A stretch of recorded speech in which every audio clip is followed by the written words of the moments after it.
দেখুন, একটা জাতীয় সংসদ নির্বাচন হয়েছে, সংসদের শপথ হয়েছে, আমরা শপথ নিয়েছি। হ্যাঁ না ভোট হয়েছে, গণভোট, সেখানে হ্যাঁ জয়যুক্ত হয়েছে।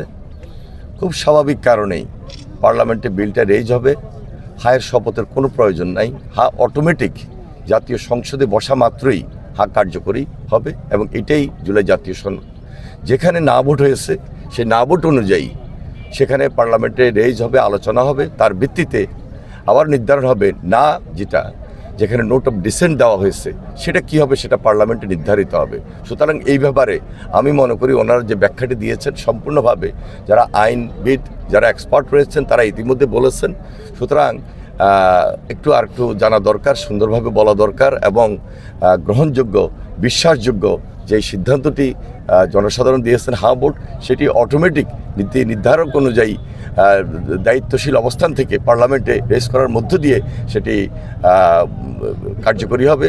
এখানে শপথ নেওয়ার কোনো প্রয়োজন আছে বলে আমি মনে করি না। এটা অনেক এক্সপার্ট তারা তাদের বক্তব্য ইতিমধ্যে দিয়েছেন। আমি মনে করি সেটা আলোচনা করে সরকার কীভাবে সহযোগিতা করবেন, দেশটাকে কীভাবে চালিয়ে নেবেন, সহযোগিতা করবেন আন্তরিকতার মধ্য দিয়ে। মত ভিন্ন থাকতে পারে, সব ইস্যুতে বিরোধিতা করবো, আমার সেই বিরোধিতা থেকে পিছিয়ে এসে আমার মনে হয় দেশটার জন্য, দেশটা গড়ার জন্য সবাই মিলে কাজ করি, সেখানে সবার আন্তরিকতা প্রয়োজন। শহীদ বাড়িতে অনেকে শ্রদ্ধা জানাতে এসে যারা মব করছেন এখান থেকে সরে আসাটাই উচিত। মব কালচার, নামই তো মব। মব মানে কি? মব মানে এটা এমন একটা পরিবেশ পরিস্থিতি ক্রিয়েট করা। সুতরাং একটা বিশৃঙ্খল পরিবেশ তৈরি করা। বিশৃঙ্খল পরিবেশ তৈরি করতে গেলে বাংলাদেশ গড়ার ক্ষেত্রে তো বাধা হতে পারে।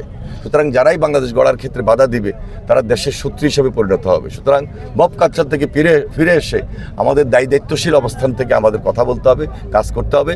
সরকার এবং দেশকে সহযোগিতা করার জন্যই কাজ করা উচিত। কেউ যদি এর বাহিরে কিছু করতে চান সেটা দায়িত্ব তাদের উপরে পড়তে হবে।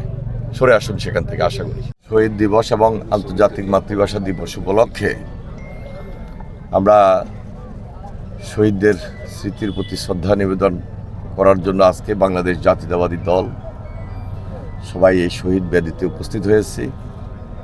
আমি শহীদদের আত্মার মাগফিরাত কামনা করছি এবং তাদের পরিবারের প্রতি সমবেদনা জ্ঞাপন করছি। আজকের এই দিনে আমরা সম্পূর্ণভাবে অঙ্গীকার ব্যক্ত করছি যে আগামী দিনে এই দেশের গণতন্ত্র যেন অটুট থাকে এবং এই বাংলাদেশের স্বাধীনতা এবং সার্বভৌমত্বকে আমরা সবসময় অক্ষুণ্ণ রেখে চলতে পারি। এটা আমাদের প্রতিশ্রুতি, এটা আমাদের অঙ্গীকার।